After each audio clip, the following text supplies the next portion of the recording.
Glória a Deus, gente. Estou muito feliz. E queria me apresentar para quem ainda não me conhece, né? O meu nome é Laura, sou aqui da Aliança Jovem, sou líder de jovens, sou também estudante de psicologia, o que para mim, né, mais do que uma profissão, é um propósito. Estou noiva também, orem por nós. Sim. Mas indo agora para a parte boa,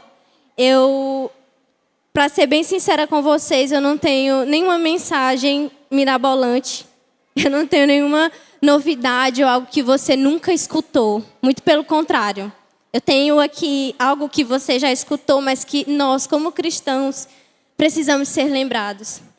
E essa palavra foi uma coisa, inclusive, que me pegou muito, porque foi uma mensagem que o Senhor me lembrou no ano passado.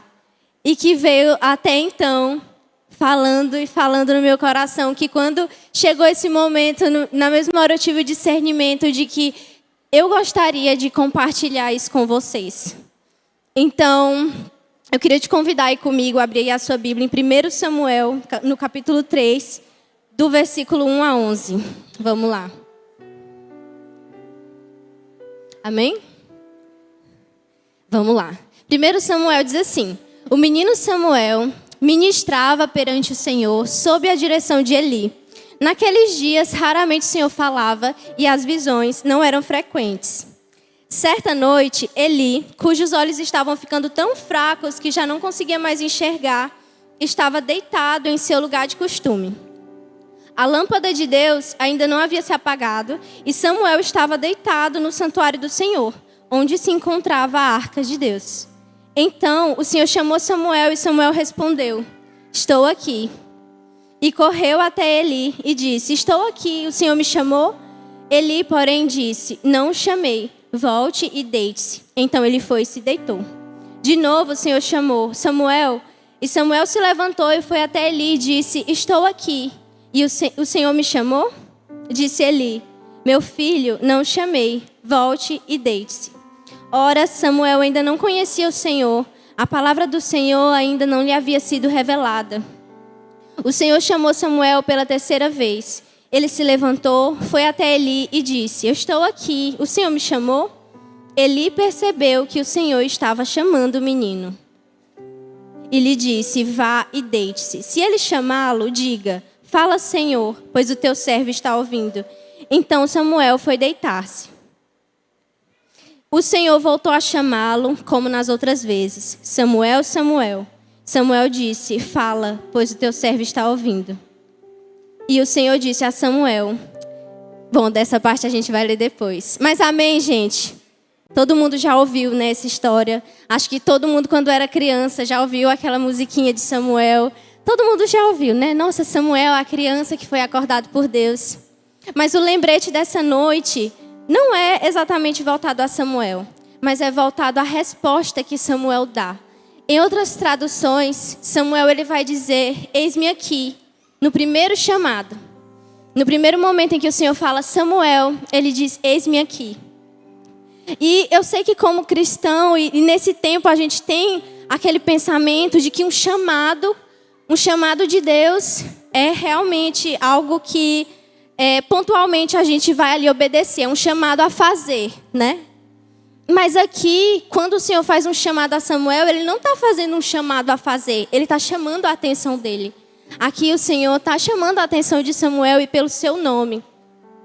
E o que me faz pensar, o que naquele tempo, a gente mergulhando aqui na história, a gente vai ver um povo que depois que chegou na Terra Prometida, eles se corromperam, né? A gente vai acompanhar ali em Êxodo, o povo de Deus sendo guiado pelo deserto e eles provando dos milagres do Senhor.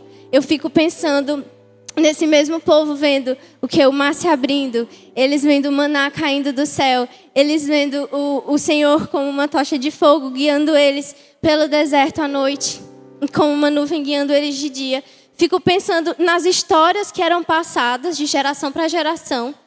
E aí a gente vem para cá, para esse tempo de Samuel. A gente vem para um tempo em que, como a gente leu aqui, a palavra do Senhor ela era escassa. as pessoas, elas não tinham visões, né? Era como se o Senhor, ele realmente estivesse em silêncio naquele tempo.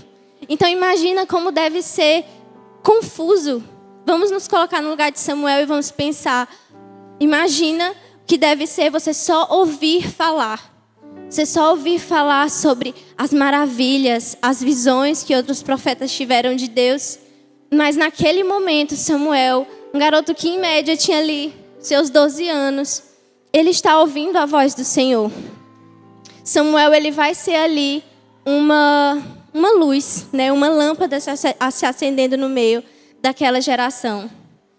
E o ponto disso, o que eu quero dizer é que esse chamado ele foi a Samuel, não porque o Senhor não queria chamar a Eli, que era o sacerdote, que era um homem também de muita experiência, era um homem que tinha um cargo, né, dentro do templo, mas porque o Senhor ele chamou alguém disponível. O Senhor ele estava chamando por um jovem inexperiente, um jovem que não tinha idade, um jovem que não tinha posição. E a gente percebe que aqui não são as métricas do Senhor, os seus parâmetros para medir uma pessoa que Ele quer usar. A gente percebe que não é a idade, a gente percebe que não é a posição que você ocupa, mas que o Senhor Ele realmente busca corações que são disponíveis a Ele. Amém? Glória a Deus. Então, isso também me faz pensar em quando Samuel responde assim: fala, Senhor, que eu estou te ouvindo. E eu penso que a disponibilidade do nosso coração, ela precisa alcançar esse lugar. A disponibilidade do nosso coração, ela precisa alcançar esse nosso posicionamento. Porque muitas vezes nós estamos vivendo e dizendo assim: Senhor, fala comigo. Por que Deus não fala comigo? O Senhor parece estar sempre em silêncio. Mas a gente não se posiciona, afinal, para o Senhor falar com a gente. Será que a gente chega até Deus e diz: Senhor, fala comigo, que eu estou te ouvindo? Quando na verdade a gente fala: Senhor, fala comigo, e a gente volta para o Instagram. Então, aqui a gente percebe que o Senhor ele está buscando pessoas que são disponíveis. Pessoas que são disponíveis para ouvir o seu chamado. Amém? E geralmente, nós vivemos isso porque somos indiferentes. Essa é a verdade. Não é a nossa realidade. Não é porque, nossa, mas eu tive tantas dificuldades. Na verdade, o único e real problema de nós fugirmos do Senhor, fugirmos do seu chamado, é realmente sermos indiferentes. Sermos indiferentes ao seu chamado. Porque se nós entendêssemos no nosso coração que 3 palavras, essas três palavras sendo uma resposta para o Senhor, elas são o suficiente para a gente viver algo sobrenatural nesse tempo. Amém? Então, eu queria dizer para vocês que existe sim homens na Bíblia que fugiram do chamado de Deus. E se você está fugindo de um, possivelmente, assim como eu, você também vai se identificar com algum deles. E por que afinal a gente foge das respostas, né? Eu queria falar de Jonas. Abre comigo Jonas, capítulo 1, do 1 ao 3.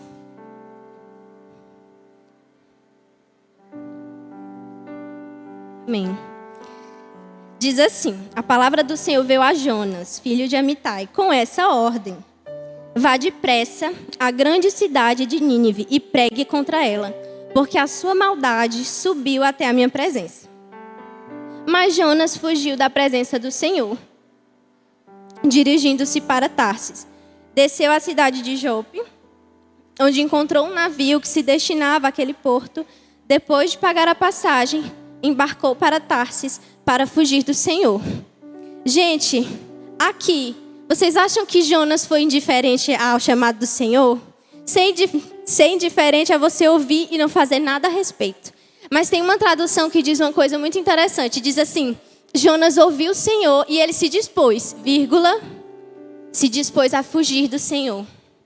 A gente muitas vezes dá até sim uma resposta quando o Senhor chama a nossa atenção, quando o Senhor nos dá um direcionamento, quando o Senhor coloca um desejo queimando no nosso coração. E a nossa resposta às vezes é essa, é a de fugir. É a de fugir da presença de Deus. E quem conhece a história de Jonas sabe que do começo ao fim, Jonas ele vai revelar um coração orgulhoso, né? Eu vi uma vez uma pessoa compartilhando, né? E ela dizia que assim, que Nínive era uma cidade onde os ninivitas eles eram extremamente violentos. Isso, as pesquisas antropológicas, né?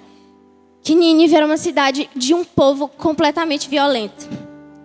E algumas pessoas dizem assim, é porque Jonas ele era frouxo demais para ir pregar o evangelho naquele lugar. Mas, enfim, diziam isso de Nínive. Nínive era um lugar perigoso, era um lugar violento.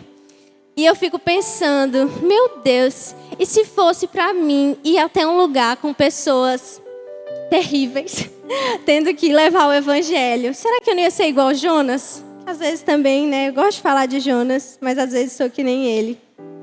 Tem outros estudos que diz que Jonas ele tinha consciência de que o Senhor ia perdoar aquele povo. Porque quem conhece a história sabe que a mensagem de Jonas era para levar uma mensagem de arrependimento para aquele povo. Né? Aquele povo ele precisava se converter, senão o Senhor ia destruir eles. A notícia boa é que eles se converteram, graças a Deus. Mas esse livro, eu acho que ele fala até mais sobre o coração de Jonas do que sobre o coração dos ninivitas. Porque desde o primeiro capítulo, quando a gente percebe Jonas como um fujão, lá no final a gente percebe Jonas como um homem que o medo dele era de perder a reputação dele. E às vezes a nossa dificuldade em dizer eis-me aqui, Senhor, é porque a nossa reputação é importante demais. É porque é importante o que os nossos amigos pensam de nós. É porque é importante, muitas vezes, com que a gente fique mesmo na nossa zona de conforto, né? Às vezes é importante demais para nós que a gente pareça pessoas que não erram nunca, né? Porque realmente obedecer ao Senhor é você dar um passo maior que sua perna e às vezes entender que no meio desse caminho você pode errar. Mas a questão não é essa. A questão é que não era Jonas que ia converter aquele povo. Não era Jonas quem ia fazer aquele povo se arrepender. Quem ia fazer isso era Deus. E nós precisamos entender isso nessa noite. Conhecendo o Senhor, entendendo que Ele é plenamente bom, que Ele é plenamente santo, que Ele é completo, a gente entende que Ele não está cometendo um erro quando Ele nos chama. Amém? Eu gosto de pensar em Moisés. Eu penso que quando o Senhor, né, se revelou a Moisés, e o Senhor apresentou ali os seus planos, né, de libertar o seu povo, e que Moisés seria um instrumento dele. O que Moisés responde é de que é algo parecido como Senhor, mas eu não sei falar, né? Você não sabe que eu sou meio gago, o Senhor que fez ele, né? Então a gente também às vezes tem esse posicionamento diante de Deus.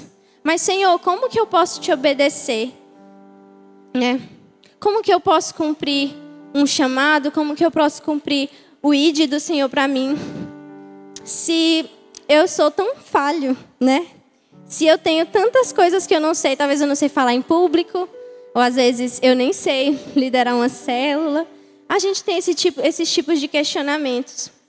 Mas quando a gente olha para esses homens, como Jonas, como Moisés, a gente percebe que o Senhor, Ele usa pessoas imperfeitas, Ele usa pessoas que têm suas próprias vontades. E que assim como esses profetas, nós também não somos pessoas perfeitas. Nós também somos cheios de pecado, não é verdade? Mas a questão é que o nosso chamado para obedecer ao Senhor, ele precisa superar isso. Ele precisa superar essa nossa natureza que está sempre inclinada a fugir e fugir e fugir. Porque quando a gente entender que o privilégio é servir o Senhor, porque Ele simplesmente quer nos usar, apesar de nós sermos como nós somos. E isso é a graça de Deus. Isso é a graça de Deus. O Senhor quer nos usar, apesar de sermos como nós somos. E nesse momento, eu imagino o Senhor nos moldando como vasos de barro. Porque é exatamente isso que nós somos. Somos moldados pela mão do Senhor. Amém?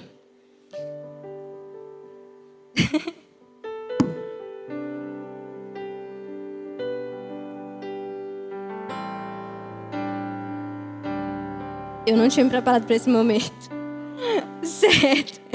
Gente, quando a gente vai para a Bíblia, eu fico impressionada quando eu vejo homens que eles poderiam, sim, ter fugido de um chamado de Deus. Porque, meu Deus, é por isso que eles são homens de fé, né? Porque esses homens, eles não fugiram de obedecer a Deus, mas eles foram fiéis. Eles se entregaram a ter uma vida de obediência e graças à obediência deles, a gente olha para eles e a nossa vida é edificada. A gente olha para eles e automaticamente nós também somos cheios de esperança e cheios de fé. E eu começaria por Noé. Gente, o eis-me aqui de Noé, eu acho impressionante. Porque o eis-me aqui de Noé levou ele a preparar uma arca. Gente, imagina se Deus te chama para você fazer uma arca, o que você faz? Você diz, isso é Deus não. Mas o Senhor chegou a Noé e prepara uma arca. E Noé disse, eis-me aqui, Senhor. Será que Noé aqui diante de Deus, ele tinha um coração disponível? Porque Noé não era um construtor, na verdade, né? Noé não entendia nada de arcas. Foi o Senhor quem ensinou ele. Amém? Mas Noé foi um homem disponível. E por conta da sua fé, sua família foi salva de um mundo condenado. E ele foi chamado herdeiro da justiça. E glória a Deus por isso. Eu também falo de Abraão, que Abraão me inspira demais. Abraão também foi um homem disponível. Abraão também foi um homem com um coração devocionado a obedecer ao Senhor. Foi Abraão com quem o Senhor falou, Abraão, pega o seu filho e me entrega ele. Mas a resposta de Abraão não foi, mas Senhor, você não disse que dos meus descendentes viria uma grande nação? Eu teria questionado. Mas Abraão disse, eis-me aqui. E Abraão levou Isaac até a terra de Moriá para servir como sacrifício seu único filho. Abraão foi um homem disponível ao Senhor. E tem Esté, que também é uma mulher que eu admiro muito na Bíblia. E Esté, o seu eis-me aqui, foi na hora de ser uma mulher corajosa e sábia. Ela foi corajosa por conta de um ato seu. O rei, ele permitiu que o povo judeu pudesse se organizar para ali se defender de ataques e ter liberdade para adorar o Senhor. Foi um posicionamento bem político, na verdade, né? Não é uma coisa muito romântica o que Esté fez. Mas ela foi corajosa e sábia para obedecer ao Senhor naquele momento. Ela foi corajosa e sábia para dizer, eis-me aqui, Senhor, estou disponível. E Raabe. Como não falar de Raabe também? Raabe foi uma mulher que, apesar de não ser uma israelita, também foi fiel. Também foi alguém que disse, eis-me aqui, Senhor, se é preciso deixar que que eu proteja esses espiões, pois amém. Ela foi essa mulher. Nós também temos Daniel. Daniel foi um homem com um coração disponível. Disponível para obedecer ao Senhor no meio de uma realidade em que ele precisava se inclinar a uma cultura que não adorava o seu Deus. Em que ele precisava se render a costumes pagãos. Mas o seu eis-me aqui foi, eu vou permanecer orando. Mesmo que tenha um decreto que me diga que se eu orar eu estou morto. Mas eu vou permanecer orando. Aqui nós temos sim esses homens radicais. Que falaram eis-me aqui para o Senhor. Também homens falhos, também pecadores. Mas por conta de sua obediência ao Senhor, hoje a fé deles nos inspira, a fé deles nos edifica. Amém? E às vezes a gente olha para a história de Samuel e a gente pensa que esse foi o melhor momento, né, da vida de Samuel. Ele sendo chamado pelo Senhor. Quando na verdade não. A história de Samuel, ela começa muito antes. Começa com Ana, uma mulher que deu um passo de fé. Começou com uma mulher que lamentava, sofria demais na mão de uma das esposas do seu marido. E ela sofria por não poder ter um filho, mas ela faz um voto com o Senhor. O Senhor dá um filho a ela, Samuel. E ela entrega o Samuel ao templo, né? Para servir o Senhor. A história de Samuel começa aí, com um passo de fé. E No capítulo 2, Ana fala uma poesia linda de adoração ao Senhor. E ela diz algo parecido em como Deus se opõe aos orgulhosos, mas Ele caminha com os humildes de coração. Isso vai ser importante para a gente lembrar de algo um pouquinho mais lá na frente. De que o eis-me aqui de Samuel, quando ainda era criança, foi só o começo para que ele fosse um dos maiores juiz, sacerdote e profeta de Israel naquele tempo. Porque, gente, o que estava acontecendo? Entre aspas, o Senhor não estava falando. Israel estava um grande caos. Porque ninguém parecia obedecer ao Senhor. Não estavam obedecendo o Senhor. Ninguém estava ouvindo os juízes. No final das contas, o povo queria era um rei. Mas Israel, o que acontecia? Os israelitas, eles tinham ali a Arca da Aliança. Imagina a Arca da Aliança, aquela coisa linda, né, que tinha no templo. E a Bíblia fala que eles foram enfrentar esses filisteus. Gente, mostrando essa Arca da Aliança como se fosse a coisa mais poderosa que eles tinham. E detalhe, não consultaram a Deus. E foram enfrentar esse povo. E graças a Deus eles perderam. A Arca da Aliança foi roubada. O troféu que aquele povo via como a sua coisa mais incrível. Como, eu até faria uma analogia, né? Mas, enfim. Como uma coisa incrível que eles carregavam foi roubada. E a gente vai ver que depois disso, é o Senhor quem vai vencer aquele povo. O Senhor vai colocar pragas e destruição no meio daquele povo. Então, afinal, o Senhor ele realmente precisa de nós para fazer as coisas? A gente percebe aqui que não, né? O Senhor não precisava, afinal. O Senhor é poderoso para fazer muito mais. Mas, quando nós obedecemos o Senhor, o privilégio é todo nosso. Quando nós somos fiéis ao Senhor, o privilégio ele é nosso. Amém?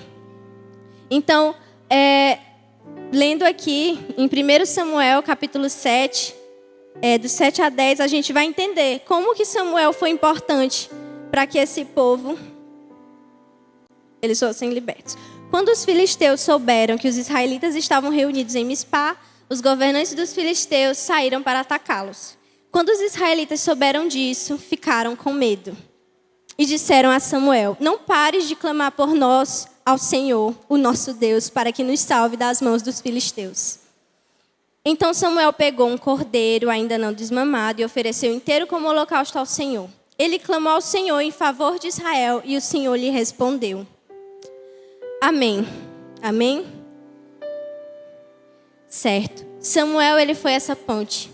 Samuel foi essa ponte entre o perdão, né? O livramento para esse povo de Israel. E pela obediência de Samuel, aquele povo também foi salvo. Amém? E o que eu realmente quero trazer aqui agora é que por causa da obediência de um, hoje nós também podemos obedecer. Porque se Jesus não tivesse sido fiel até o fim, nós não conseguiríamos. Se Jesus não tivesse se submetido à morte de cruz, nós não conseguiríamos. Essa é a verdade. Foi Jesus a nossa ponte, foi Jesus o nosso maior eis-me aqui. Foi Jesus aquele que se colocou diante de Deus, que carregou os nossos pecados e sofreu aquilo que eu e você merecíamos. Isso foi Ele que carregou. E graças ao eis-me aqui dele, nós também podemos dizer ao Senhor: eis-me aqui. Se o meu Deus se fez disponível, por que eu também não vou me fazer disponível?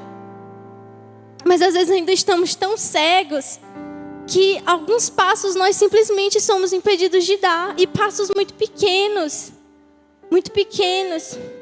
Somos indisponíveis para um momento de oração. Somos indisponíveis para ir para uma célula. Somos indisponíveis para ajudar o nosso líder com algo. Somos indisponíveis para servir na nossa igreja.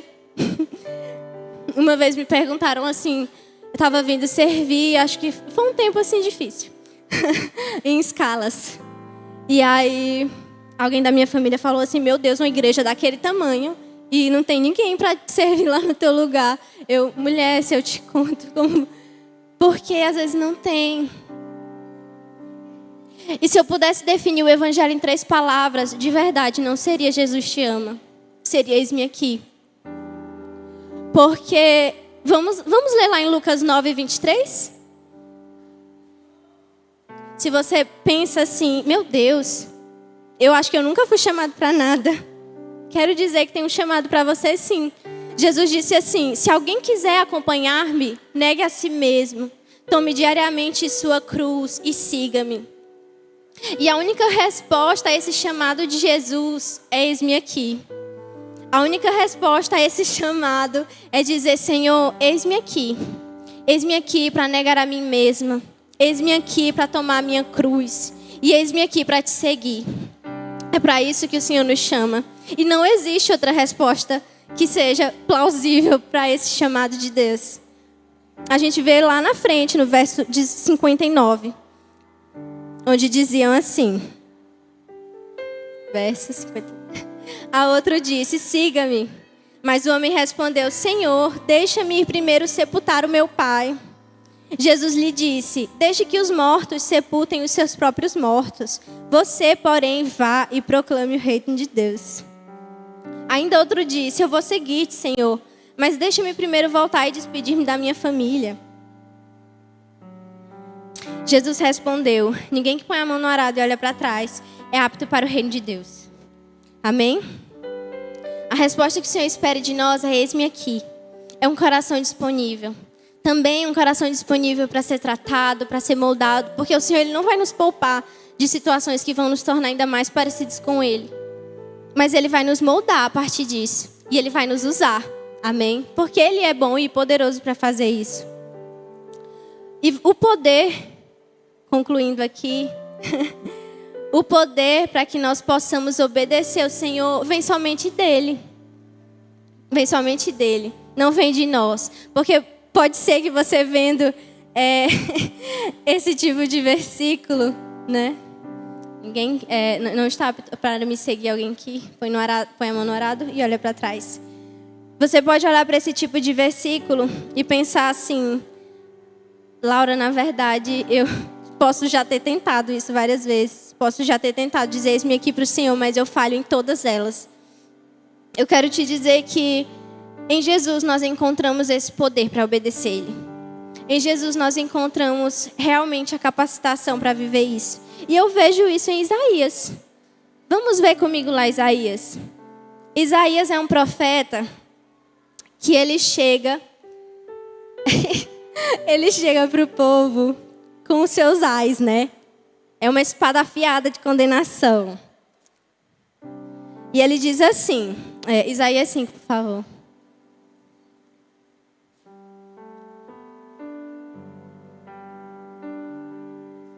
Acredito que é o versículo 3. Próximo. Gente, eu esqueci o versículo. Amém. Mas em Isaías 5, a gente vai ver os ais de Isaías. A gente vai ver ele falando, ai de você que faz isso, ai de vocês que praticam, ai de vocês que adquirem casas e mais casas. E ele segue os próximos versículos falando, gente, ai de vocês, e ai disso e aquilo. O que me faz perceber, somente no capítulo seguinte, que somente no capítulo seguinte, Isaías ele vai realmente ter uma revelação de quem Deus é e também de quem Ele é. Porque em Isaías 6, versículo 5, o que ele diz não é mais, ai de vocês. Ele diz, ai de mim, eu estou perdido. Porque eu sou um homem de lábios impuros. Eu vivo no meio de um povo de lábios impuros. Mas os meus olhos, eles viram o Rei, o Senhor dos Exércitos. Amém?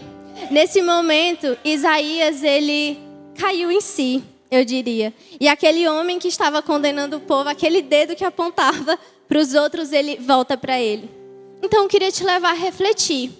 Às vezes, nós que já estamos nessa caminhada há um tempo, a gente costuma, né? Reparar mais se o nosso irmão do lado está obedecendo o Senhor.